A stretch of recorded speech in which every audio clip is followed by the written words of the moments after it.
Welcome to the Walton Pi. Today we're going to be talking about what it means for something to be an ideal.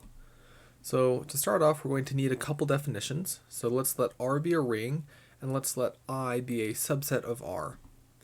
For any little r in our ring R, we're going to say little r times I is just the set of elements R times A, where A is an I. So it's the set of everything where you do R times something in I. And then IR is going to be the set of everything that is something in our subset I multiplied by R. We then say that I is a left ideal of R if two conditions are satisfied. First, it's a subring, so it needs to not be just a subset, but a subring.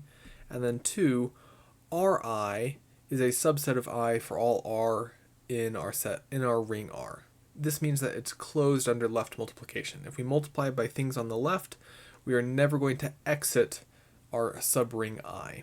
And if those two things are satisfied, then we say that I is a left ideal. Similarly, we can say that I is a right ideal of R if it's a subring of R, and also IR is a subset of I for all elements in our ring R. In other words, it's closed under right multiplication. We multiply by something on the right, it doesn't change anything. Okay. We are then going to say that something's an ideal of R, or a two-sided ideal, if it's a subring of R, it's closed under left multiplication, and it's closed under right multiplication. In other words, we're just saying that an ideal R is just a left ideal and a right ideal. So you can have something that's a left ideal but not a right ideal, and you can have things that are right ideals but not left ideals. Those are not going to be considered a generic ideal. They are left ideals and right ideals, but they're not a two-sided ideal. So let's go over an example. If we have a ring R, both the entire ring R and the set containing just the zero element, those are both ideals of R. And then we're going to say that an ideal is a proper ideal if it is not the full ring. So R is an ideal, but it is not a proper ideal. And then we also say that the ideal that contains just the zero element, that is called the trivial ideal, and we usually just write it as 0. Let's now go over some specific examples of non-trivial ideals in a specific ring that we have experience with. So let's look at the ring of all integers, and we're going to show that the set of all even integers is actually an ideal. So first, note that this is a subring of our integers, so you have to check the addition and the multiplication still work, but it does.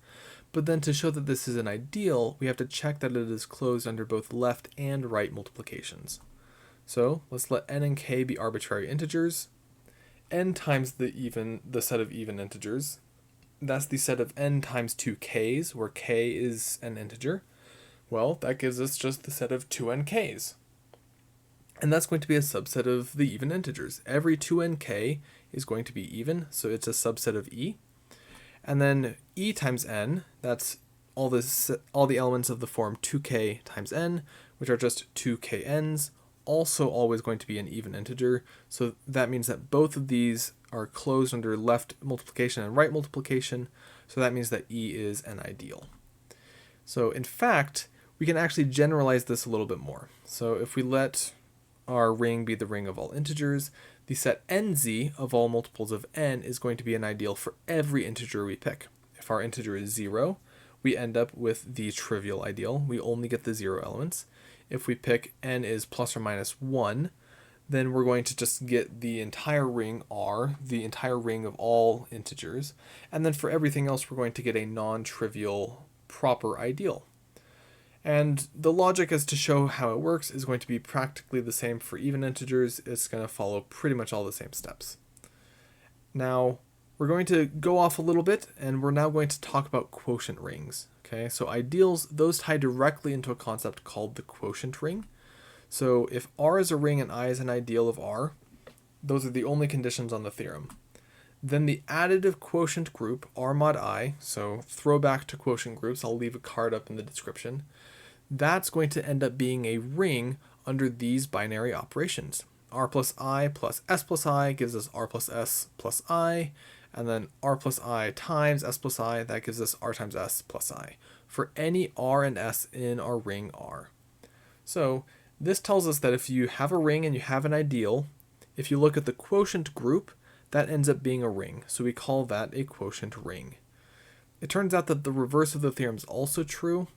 You just have to modify it slightly. So if you have a ring and I is a subgroup of R where those binary operations are well defined, then that means that I is an ideal. So we can actually say, originally we just needed I to be a subring of R. Now we can just say it's a subgroup, and if you can show these work, then it turns out to play pretty nicely. This is usually the harder way to do it. So most of the time you'll just prove it's an ideal directly.